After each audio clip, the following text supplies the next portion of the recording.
As well, we're going to you later on. Let's go across now to the news from Peter Sissions.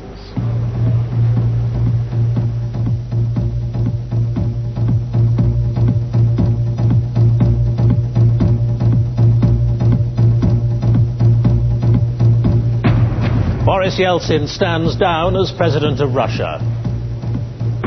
In a surprise television broadcast, he announces elections in 90 days. The Indian airline hijack is over, the hostages are free. And on the other side of the world, it's already 2000.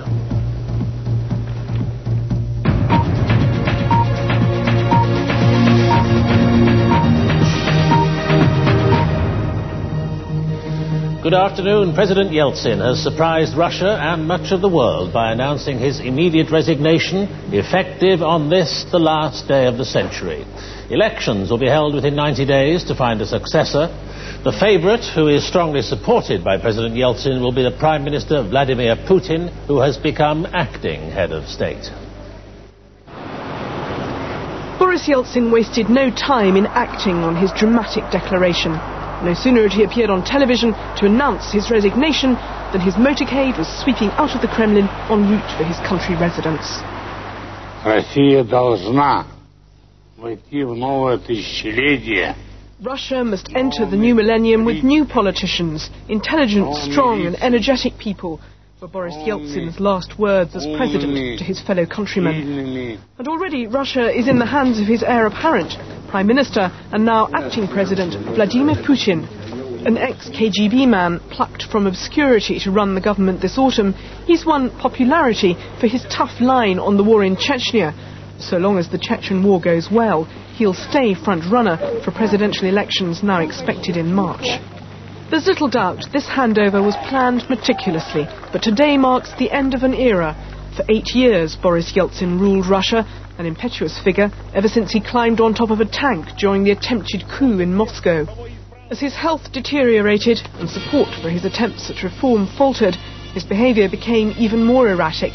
By the end of his reign as president, few Russians were voicing much support for Boris Yeltsin.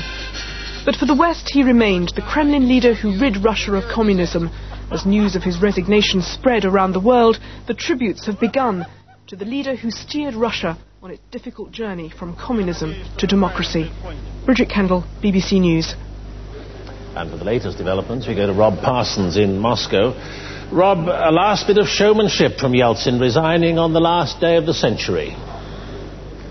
Well, that's right. It's typical of the man. On the cusp of the millennium, he comes out with a dramatic statement like that. It's been the pattern of his career, and clearly he's had an eye on posterity by making this statement at this particular time, but also clearly a very keen eye on what comes after him. And the decision has been taken with a view to helping Mr. Putin, the acting Prime Minister, win the presidency when the elections take place in March. Now, reading the transcript of his broadcast, he begged forgiveness for the dreams that never came true. That's not like him.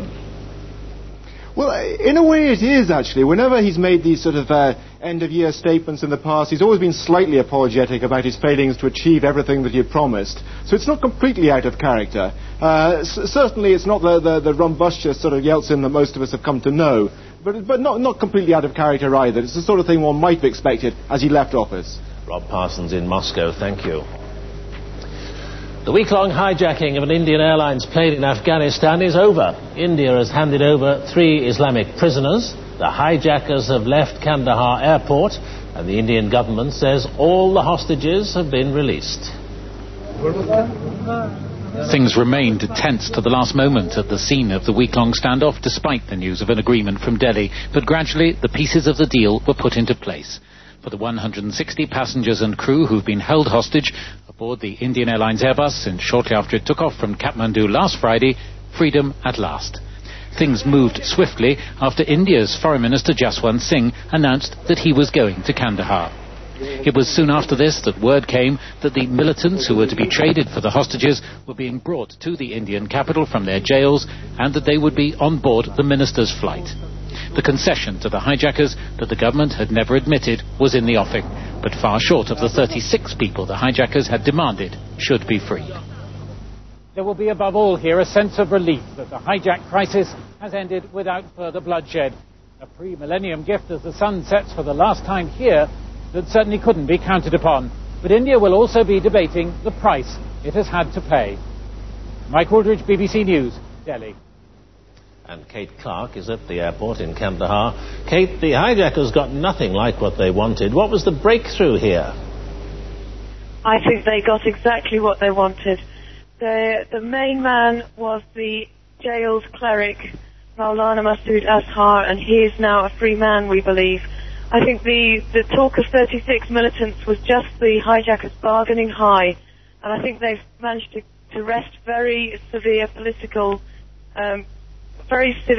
concessions out of the Indian government. What state are the hostages in? They were taken off by bus. They've all left the plane now. They went into the medical care of Indian doctors and other local staff, and there was very extensive preparation ready for them for several days. Everyone was very ready to receive them. Kate Clark at Kandahar, thank you.